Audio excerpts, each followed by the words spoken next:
तो आज के क्लास में हम लोग बात करेंगे सबसे पहले डेफिनेट इंटीग्रेशन के बारे में। ओके, तो डेफिनेट इंटीग्रेशन क्या होता है चलिए हम लोग जानते हैं, और इंटीग्रेशन का मीनिंग हमारा एरिया क्यों होता है, इस भी चीजों को हम लोग पता करेंगे। आई होप कि डिफरेंशिएशन कंप्लीट हो गया, तो उसका आप लोग रिवीजन कर रहे होंगे, यस और नो? अरे बोलो yes, चलिए, तो डेफिनेट इंटीग्रेशन में आज हम लोग पढ़ते हैं कि डेफिनेट इंटीग्रेशन क्या होता है।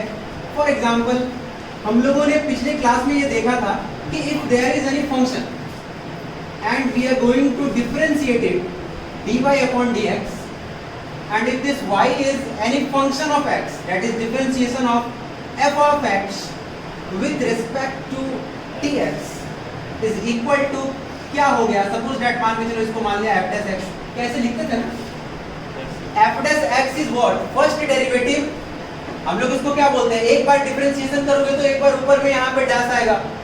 अरे बोला था ना, हाँ तो बोला करो तुम लोग, इतने शांति से रहते हो, लगता है कि बस सब लोग जो बिल्कुल मूक दर्शक बन के एकदम सन्नाटे के जैसा बैठे हुए हैं। तो चलिए यहाँ पे देखते हैं f dash x ये चीज आया, एंड हम लोगों ने ये भी बोला कि सर अगर इसी को आप ऐसे लिखते हैं, कैसे लिखते हैं कि dx को इधर लेकर के अगर आप चले जाते हैं तो आपको मिल जाता है f dash x into dx, और ये किसके बराबर आ गया भाई, ये dy, और dy को इंटीग्रेट कर दिया तो ये y के बराबर, तो ये हम लोगों का जो है y आ गया, यानी कि इसे बोलते हैं fx। तो हम लोगों ने ये देखा कि अगर किसी फंक्शन को आप जो है डिफरेंशिएट किए और अगेन आपने उसे इंटीग्रेट कर दिया तो आपको इनिशियल वाला फंक्शन मिल जाएगा। अभी तक हम ये बोल रहे थे कि ऐसे अगर इंटीग्रेशन दिया गया है तो आप चीजों को इंटीग्रेट करके बाद में एक कांस्टेंट पुट करो, क्योंकि हमको इसका एग्जैक्ट वैल्यू भी मालूम नहीं पड़ा, इसीलिए हम लोगों ने यहाँ पर कांस्टेंट c को ऐड किया, यस और नो? तो अब जो है अगर सर ये मालूम पड़ जाए व्हाट की लिमिट कहां से कहां तक इंटीग्रेट कर रहे हैं, पिछले दिन मैंने बताया था ना आपको कि अगर हम लोगों को ये पता चल जाए कि इंटीग्रेशन कहां से कहां कर रहे हैं, यानी डिफाइंड हो जाए, लिमिट डिफाइंड हो जाए, तो उस तरह का इंटीग्रेशन बन जाता है हमारा डेफिनेट इंटीग्रेशन। तो अभी हम लोगों को नहीं पता है, तो ये वाला इंटीग्रेशन का जो टाइप था दैट वाज व्हाट, इनडेफिनिट, इसे बोल रहे थे हम लोग इनडेफिनिट। बट अगर हम लोगों का यहाँ पे एक ये मालूम हो जाए कि इसका लिमिट क्या है, यानी कि अगर हम लोग यहाँ पर ये बोलें कि सर हमें ये फंक्शन इंटीग्रेट करना है, हमें ये फंक्शन इंटीग्रेट करना है from a to b, then let me know that what is this a is what, a क्या है, a हमारा है lower limit, yes or no? Yes sir. And what is about this b?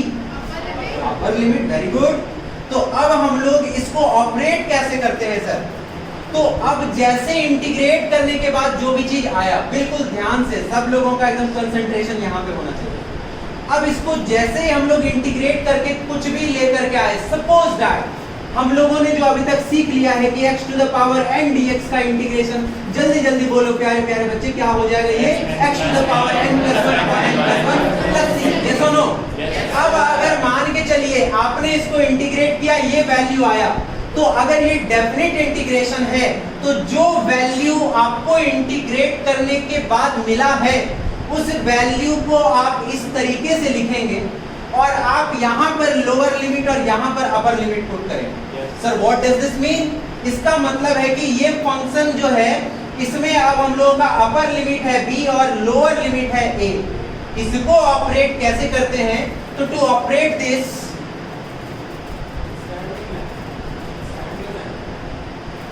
एक stand तो वही coaching में phone कर दें क्या, हम फोन कर देते हैं।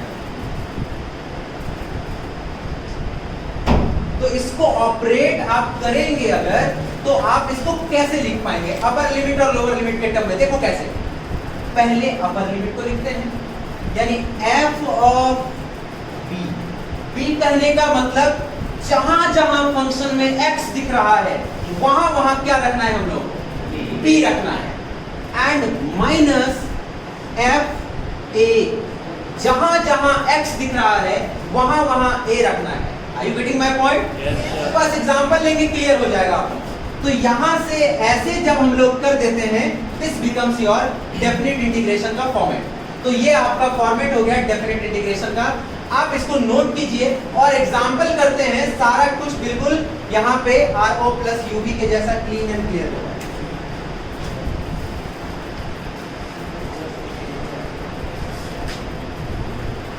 कर लो जल्दी से।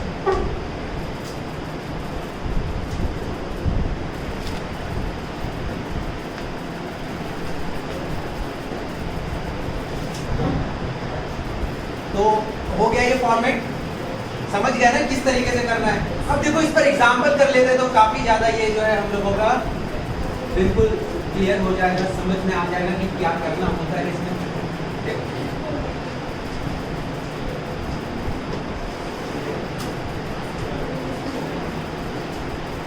तो यहाँ पे सपोज हमने एक एग्जांपल लिया, if I am taking an example like this, integration of x to the power n dx, okay.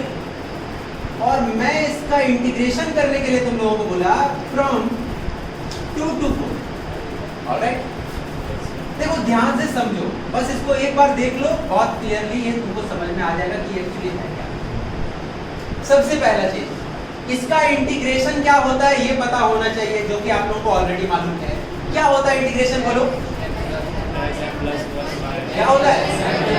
x to the power n plus 1 upon n plus 1, यही ना? और इसमें अब हम लोग क्या करेंगे, जैसे यहाँ पर a और b है हमारा लोअर लिमिट और अपर लिमिट, उसी तरीके से यहाँ पर 2 रख दिया, यहाँ पर 4 रख दिया। Are you getting my point?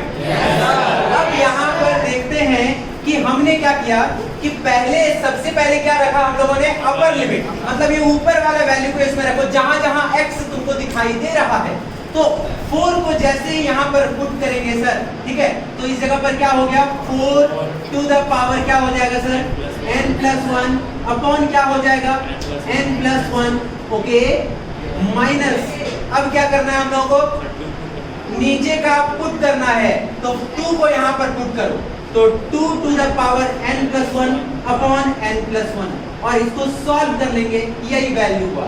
मतलब यहाँ से क्या देखे कि सर ये जो अपर लिमिट और लोअर लिमिट है सर, इसमें आपने जो है जहां जहां पे x था पहले अपर लिमिट को पुट करना है, फिर लोअर लिमिट को पुट करना है, और बीच में हमारा माइनस का साइन होगा, मतलब अपर लिमिट में लोअर लिमिट का वैल्यू को माइनस करते हैं। अब x to the power n के फॉर्मेट पे हम देखते हैं कि integration of x to the power, suppose मैंने तुमको पूछ दिया कि x टू द पावर 4 या फिर x to the power 2 dx from 1 से लेकर 2 तक, इसका हमने इंटीग्रेशन तुमसे पूछा। क्या करोगे तुम, देखो सबसे पहले इसका इंटीग्रेशन करो। क्या होगा इसका इंटीग्रेशन, क्या होगा, x क्यूब बाय, सही है ना? अब यहाँ पर देखो लोअर लिमिट क्या 1 और अपर लिमिट क्या 2, तो करना क्या है, पहले अपर लिमिट को जहां जहां x दिखाई दे रहा है, कहाँ x है, एक ही जगह है, 2 को पुट किया सर, कितना हो जाएगा यहाँ पर बोलो, 2 to the power 3 by 3 minus 1 to the power 3 by 3। Are you getting my point? अब आप देखिए इसको सॉल्व करते हैं तो क्या हो जाएगा, 8 बाय 3 माइनस 1 बाय 3, सॉल्व किया सर तो क्या मिल गया, 3 एलसीएम ऊपर 7, मतलब 7 by 3। This is your answer. क्या समझ में आया? समझ में आया? चलिए जल्दी से इसे छापिए।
vt इक्वेशन दिया हुआ है, यानी कि velocity time equation, speed time equation, कुछ भी बोलो, अगर ये दिया हुआ है, अब तुमको बोला गया कि आप इससे डिस्टेंस निकालो, कहां से कहां तक, 1 से लेकर 2 सेकंड तक, तो आप हमको ये बतलाइए, हाँ 1 से 3 तक, तो यहाँ पे ये पूछा गया डिस्टेंस, तो ये बताओ कि vt इक्वेशन से अगर डिस्टेंस चाहिए तो क्या करेंगे,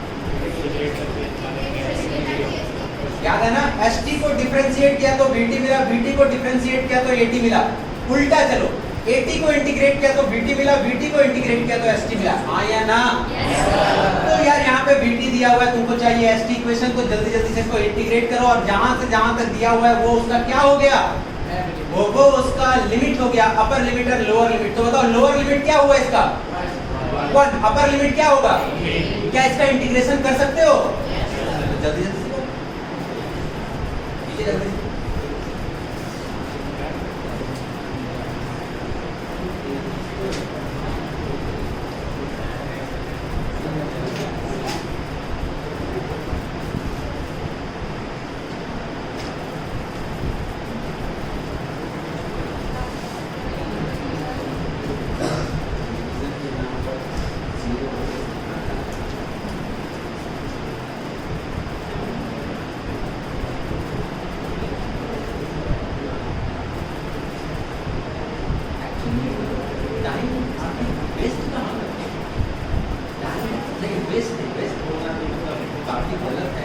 इन्वेस्ट कहाँ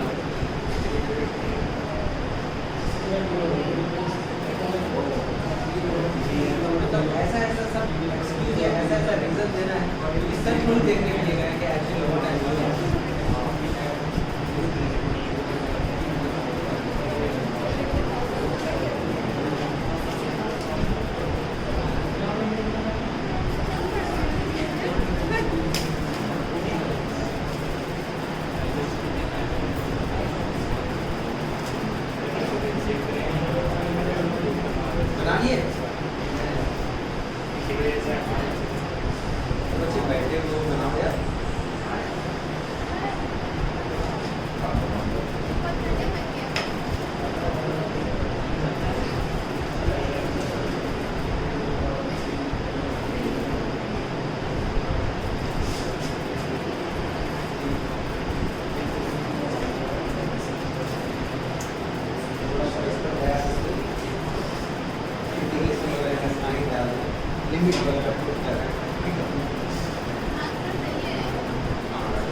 क्या होता है सर, ds अपॉन dt, तो sir ds is equal to v dt, दोनों को इंटीग्रेट किया तो s is equal to integration of v dt, v का इक्वेशन पुट किया into dt, lower limit upper limit put किया, तो s इज इक्वल टू क्या हो जाएगा, integration of t square minus 2t plus 3 into क्या dt, कहां से कहां तक, 1 से लेकर के 3 तक। अब इसको इंटीग्रेट करने के बाद s का वैल्यू मिल गया हम लोगों को t cube by 3 minus 2t square by 2 plus 3t, कहां से कहां तक है, 1 से 3 तक, s इज इक्वल टू, पहले इसमें 3 पुट करो, 2 2 सही हो गया, 3 पुट करोगे तो क्या होगा, 3 3 जा 9 3 जा 27, 27 अपॉन 3 कितना हो गया 9 माइनस t स्क्वायर की जगह पर क्या होगा 3 का स्क्वायर, मतलब क्या 9 प्लस 3 इंटू 3 क्या 9, ये हो गया, तुमने 3 पुट किया तो माइनस, अब 1 को पुट करो, 1 पुट किया तो 1/3 minus 1/2 plus 1 into 3 that is 3। चलो अब इसको सॉल्व कर लो, that will be your answer।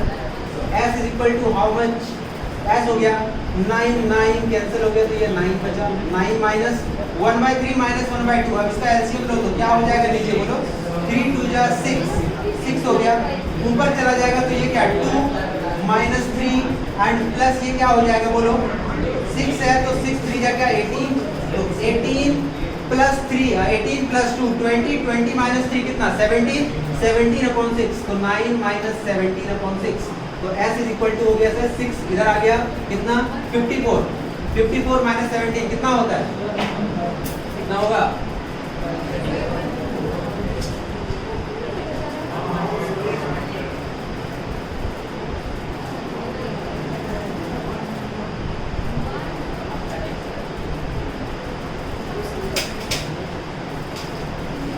Upon 6।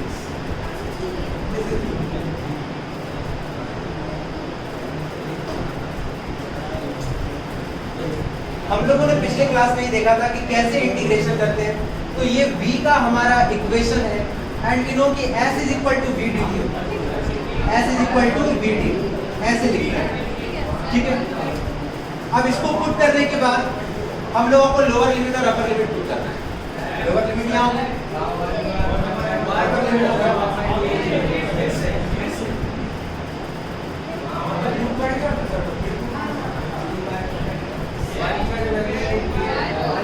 अच्छा ये कैंसिल हो गया, लेकिन यहाँ हमने पुट कर दिया, कोई बात नहीं है, होता है।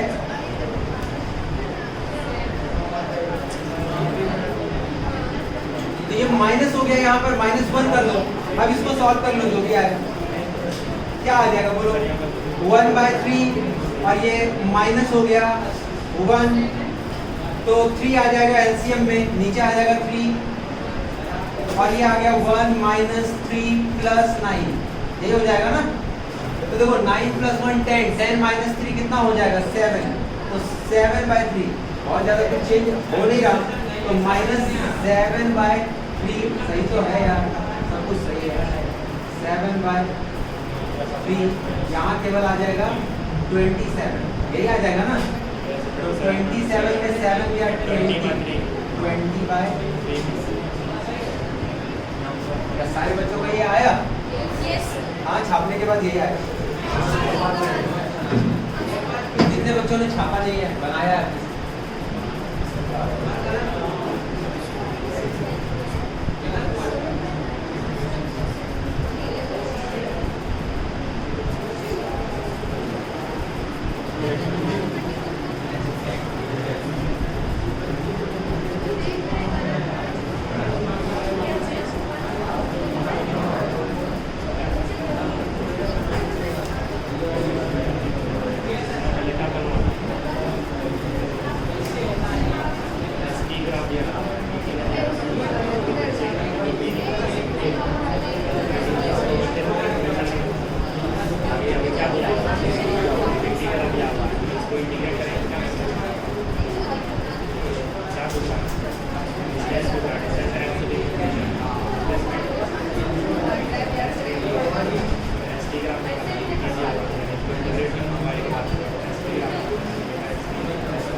क्लास किया है या नहीं किया है प्रीवियस क्लास, कोई दिक्कत नहीं है, कोई फर्क नहीं पड़ता है।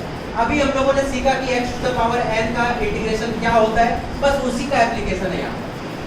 एक्सेलरेशन दिया हुआ है, हमको स्पीड चाहिए, फिर डिस्टेंस चाहिए। तो अगर स्पीड चाहिए और एक्सेलरेशन दिया हुआ है तो हमको जाहिर सी बात है इंटीग्रेट करना पड़ेगा। ये वाला रूल हमेशा याद रखना। कौन सा रूल सर?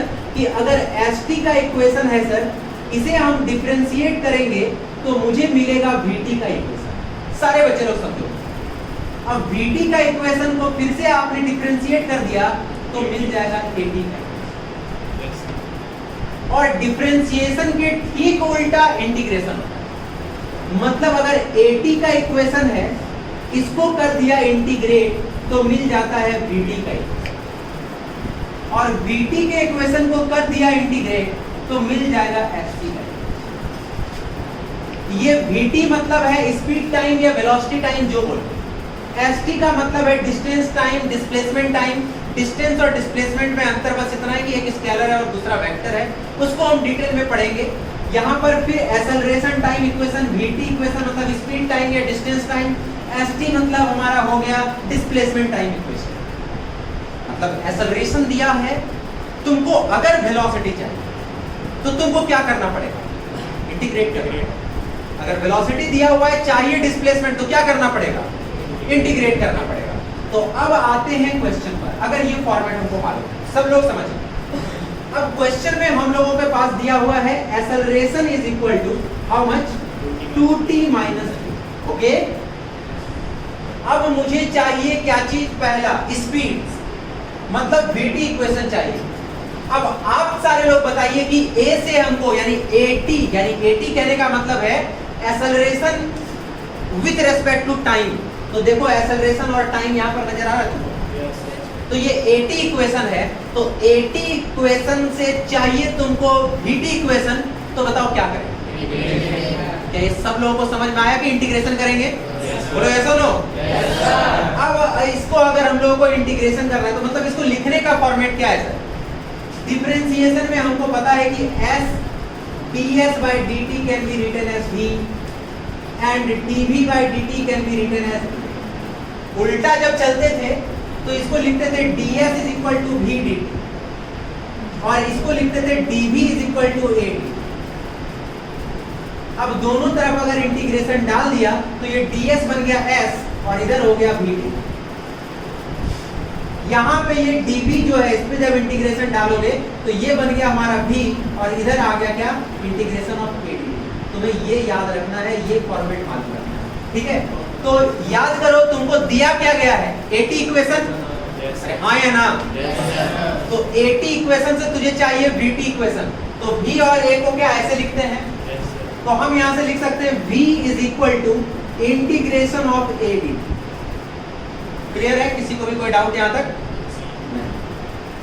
अब हमको जो स्पीड चाहिए उसको निकालना है। v is equal to integration of a dt।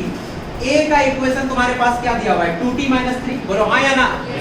a इतने के बराबर है 2t माइनस 3 इंटू में क्या लिख देना है सर? dt। अरे आ रहा बात समझ में?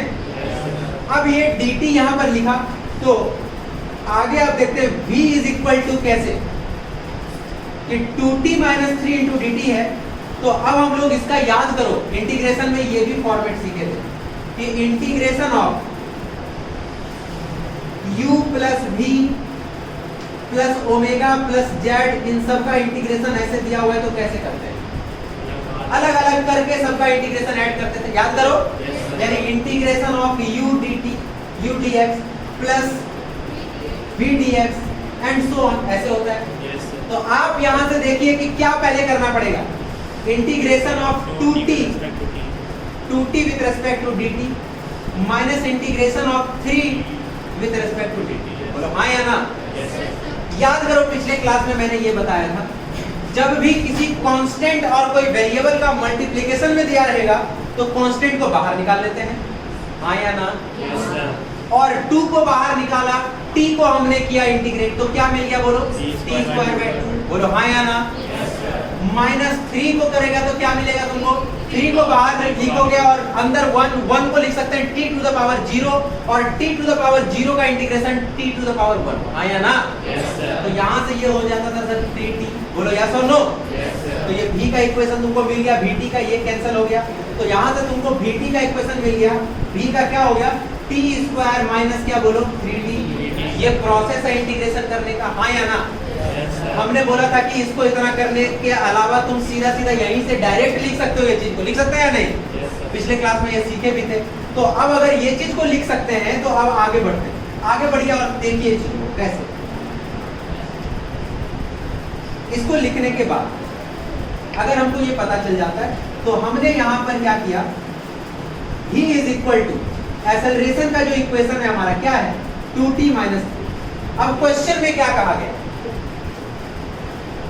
क्वेश्चन में क्या कहा गया? स्पीड निकालिए 0 से 2 सेकंड तक। तो हमारा जो यहाँ लिमिट है डेफिनेट इंटीग्रेशन हो गया 0 से 2 तक। तो 0 से 2 तक। अब v का वैल्यू जल्दी जल्दी बताओ कितना आएगा? बोलो 2t का, देखो अभी आ रहा 2t का क्या हो जाएगा? t square minus 3t। अरे होगा ना? 2 into T square by 2, 2 cancel हो गया माइनस 3t। क्या ये सिंपल है? अब ये क्या हो जाएगा कहां से कहां तक? 0 से 2 तक। बोलो हाँ या ना? अब v का वैल्यू 0 से 2 तक निकालना है। पहले क्या 2 को पुट करेगा? तो 2 को पुट करेगा तो क्या मिलेगा? 2 टू द 4 माइनस 6। बोलो हाँ या ना? एंड माइनस 0 पुट करो तो कुछ नहीं यार, 0 पुट कर, ये भी 0 ये भी 0 हो जाएगा ना? तो अब यहाँ से देखो क्या मिला तुमको? -2 मीटर पर सेकेंड। क्या ये बात समझ में आ रहा है? वेलोसिटी टाइम के साथ हो सकता है डिक्रीज कर रहा हो। ठीक है, तो अब देखो यहाँ पर ये चीज आ गया तुमको। अब तुमको एक सवाल यहाँ से तीसरा वाला भी बन जाएगा। 0 1 2 3 पर क्या होगा? तो vt का इक्वेशन तुमको मालूम है।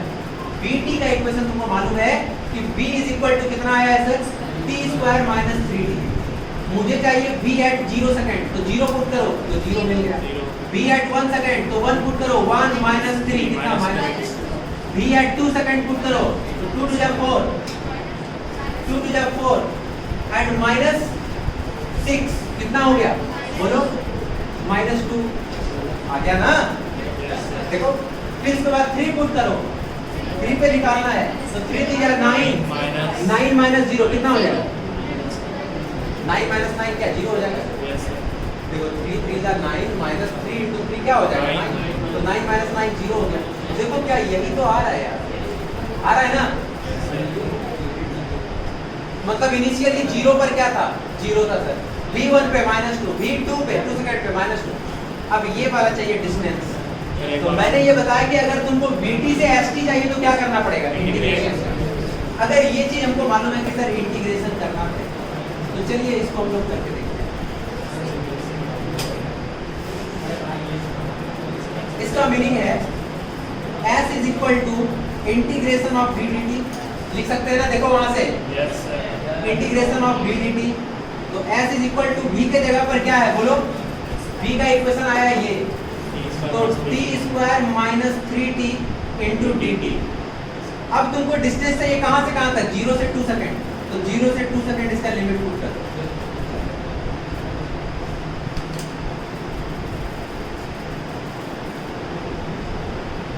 तो s इज इक्वल टू आ गया हम लोगों का t स्क्वायर का इंटीग्रेशन t के रेस्पेक्ट में क्या होगा?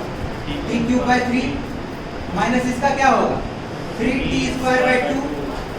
अब कहां से कहां तक लिमिट? 0 से 2। अब इसको सॉल्व करो।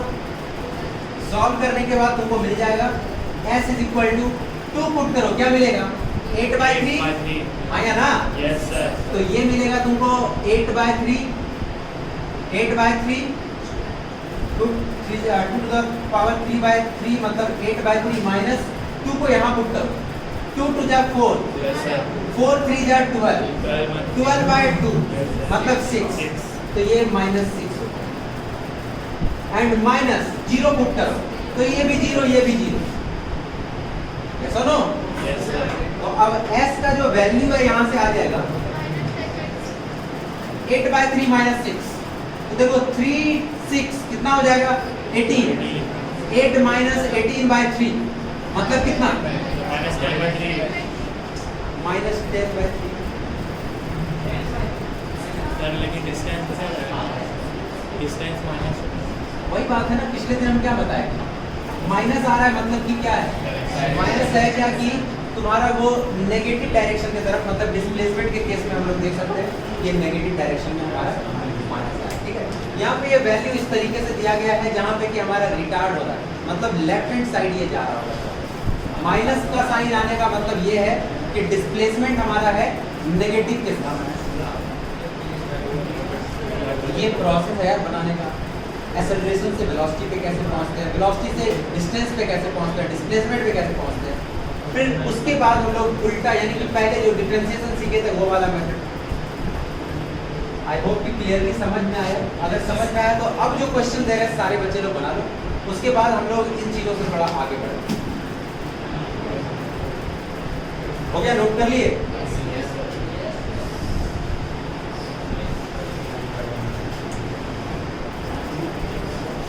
Last question on this type of concept. Question is, if the AT equation is given, as A is equal to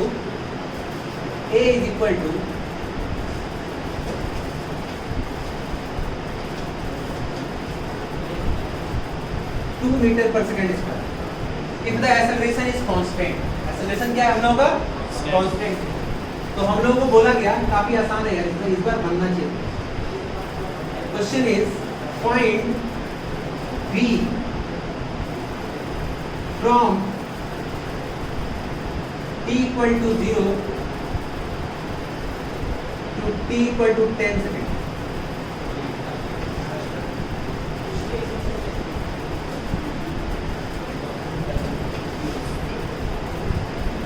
As from t equal to 0 to t equal to 10 second, 10 second ले लो, 2 second लो, बहुत आसान से दे रहे हैं, ठीक है। अब उसके बाद एक और same question, b at t equal to 0, 1, 2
geometrical meaning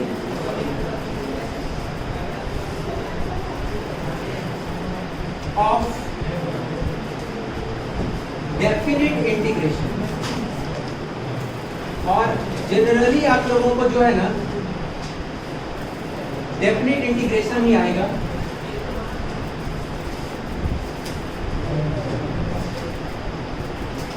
तो इसलिए जो है ज्योमेट्रिकल मीनिंग क्या है डेफिनिट इंटीग्रेशन का, थोड़ा सा समझते हैं।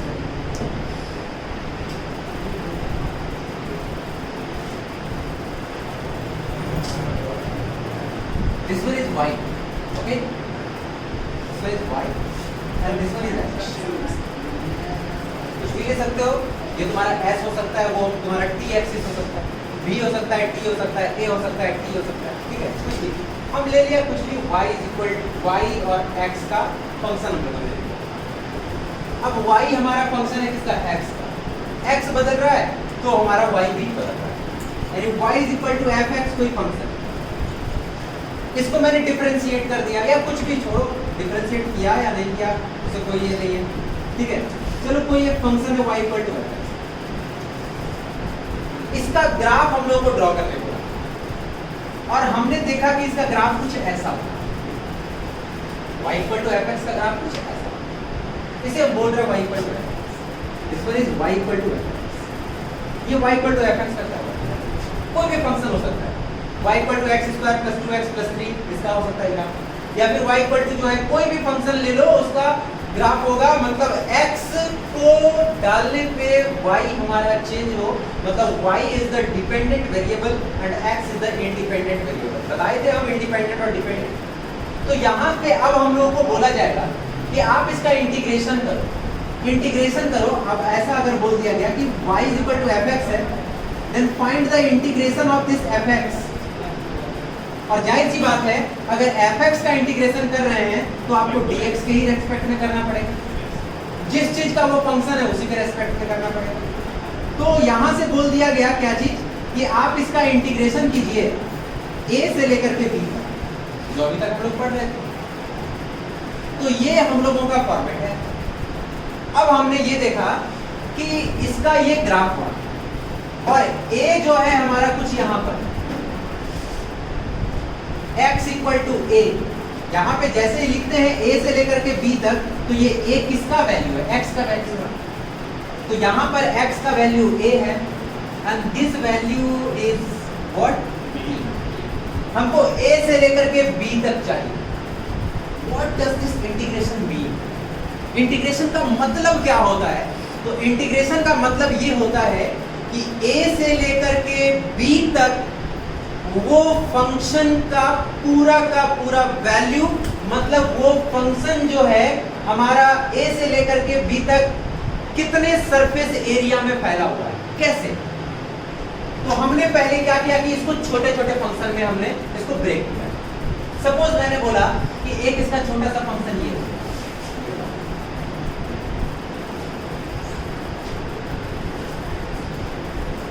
कोई हमने इसका छोटा सा एलिमेंट सेलेक्ट किया, कहां पे जाकर के x दूरी पर, x दूरी पे जाकर के हमने छोटा सा एलिमेंट सेलेक्ट किया जिसका नाम है dx। x दूरी पर गए, dx को सेलेक्ट किया और dx हमारा ये सेक्शन हुआ। इसका जो हाइट है इसको मान लिया क्या है सर, y के टर्म में, हाँ या ना? ये y के टर्म में y हो गया और इसका ये वाला ब्रेड कितना हुआ बोलो, dx। उसी तरह से हमको बोला a से लेकर के b तक आप निकालिए पूरा का पूरा इसका वैल्यू। तो हमने कहा कि सर ये वाला भी एक सेक्शन बगल में ले लो, फिर बगल में ये भी सेक्शन ले लो, इसका भी लेंथ है सर dx, इसका भी लेंथ है dx,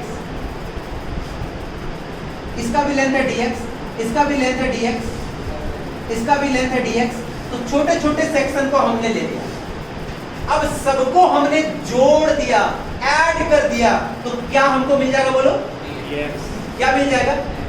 सबको जब हमने ऐड कर दिया तो हमको यहाँ से dx dx dx dx dx सबको हमने ऐड कर दिया ये, तो हम लोगों को यहाँ पे टोटल वैल्यू मिल जाएगा। अब एक सेक्शन पर देखो, ये हमारा एक सेक्शन है, this one is one section.